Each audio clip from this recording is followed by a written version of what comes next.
Hello, everyone, and welcome again to another Teacher Joseph podcast, bringing you greetings from the English world to wherever you are today. I'm standing at my window looking outside, and I want to describe for you what I'm seeing. So first of all, there's a lot of frost and snow on the ground. The sun hasn't risen yet, so I can clearly see the white glistening on the pavement.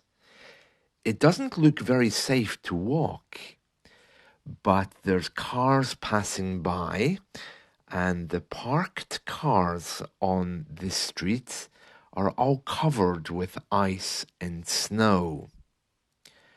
Looking at the houses around me, they're all lit up with the street lights, which gives a nice, peaceful and cozy feeling. I can see that my neighbors all have Christmas decorations, and looking at the apartments across the road, I can see little glimpses of fairy lights. As well as the main lights of the street, there's different colours of these fairy lights reflecting from different windows. It is indeed very wintry, which makes it a little bit cozy because I'm inside, but also a little bit sad.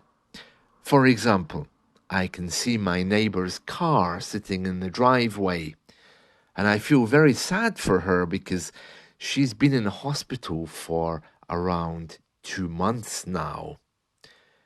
I haven't been able to find anyone to ask what's wrong with her, but at this time of year, it's not a great time to be inside the hospital or indeed anywhere except inside a warm room. I'm not standing at this window just because I'm trying to paint a Christmas card.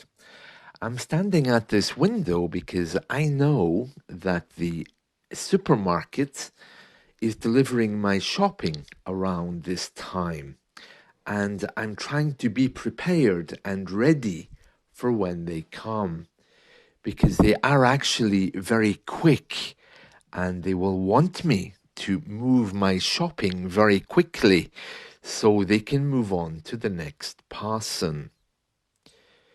If you've listened to this podcast before, you'll know that I don't enjoy supermarket deliveries.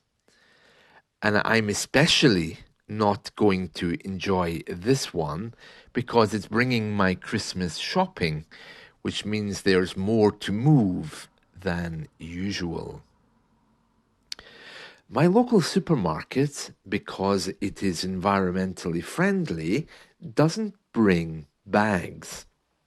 They arrive with big crates, they sit them at my door, and I have to scramble around on the floor, quickly trying to move things from the crates into my own bags.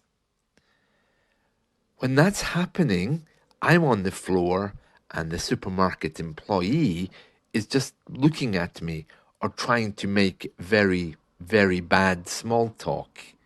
What are you doing at Christmas? Cold morning, isn't it?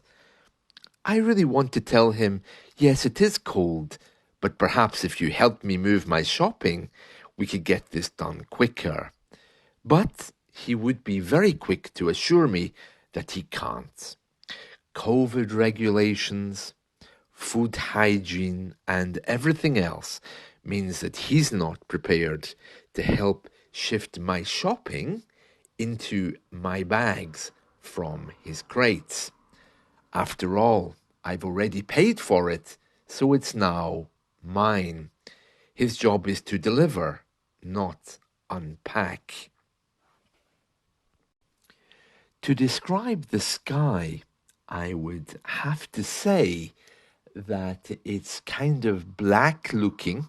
It almost looks like a very deep navy blue. I can see that the light is beginning to come, which gives a lovely feeling and reminds me of the time when I used to live in Arabia. I remember hearing the azan, which is the call for prayer, when people would be getting up and you would begin to see lights flashing on as people hurriedly did what they had to do before dawn. You know, when we describe things in English, we try to look for ideas about how those things make us feel. When we do that, it becomes much easier to describe something. Let me give you an example. I'm looking out my window and I see frost on the ground as well as snow. So I ask myself, how does that make me feel? And the answer, inevitably, is it makes me feel cold and grateful to be inside. So, when I look at the frost and snow and I begin to give you my description, I can say, well, the garden looks very cold.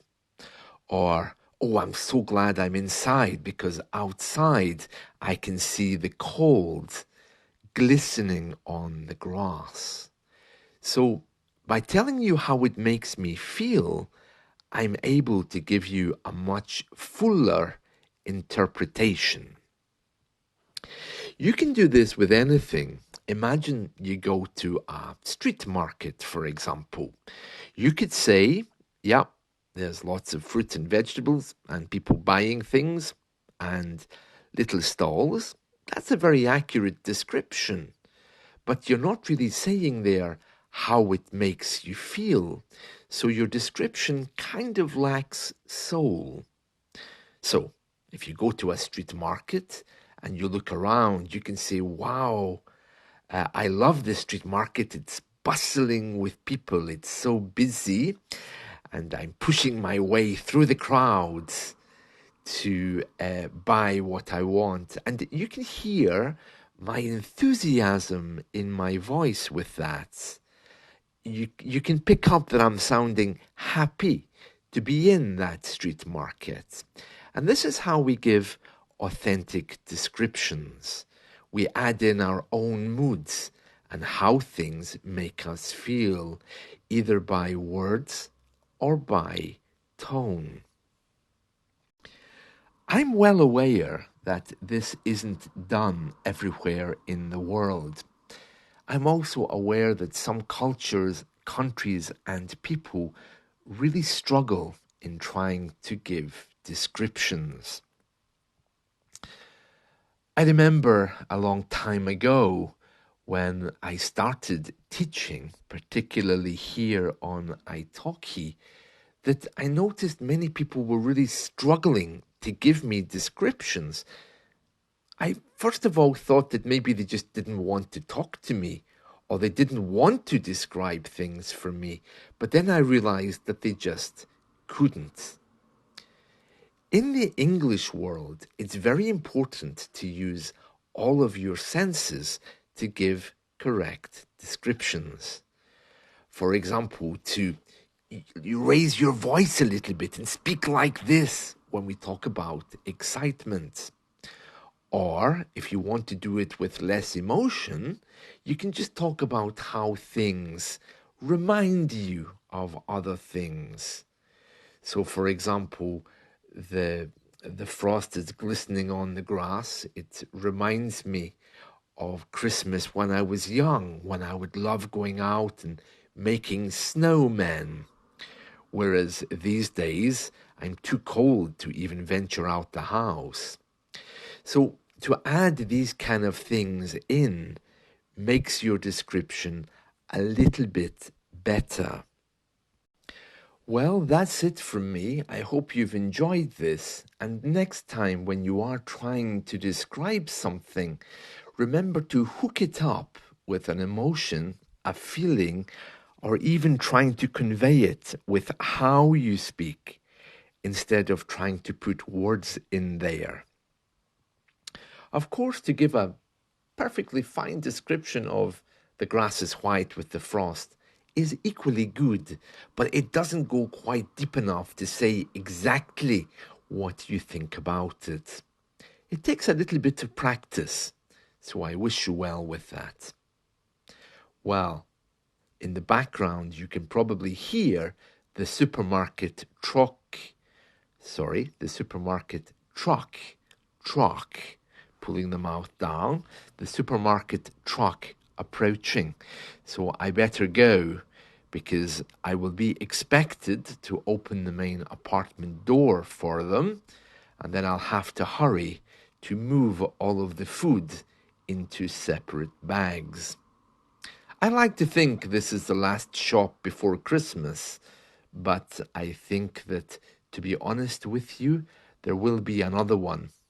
I'll have to do another shop, using the verb to shop, before Christmas actually comes because I eat too much.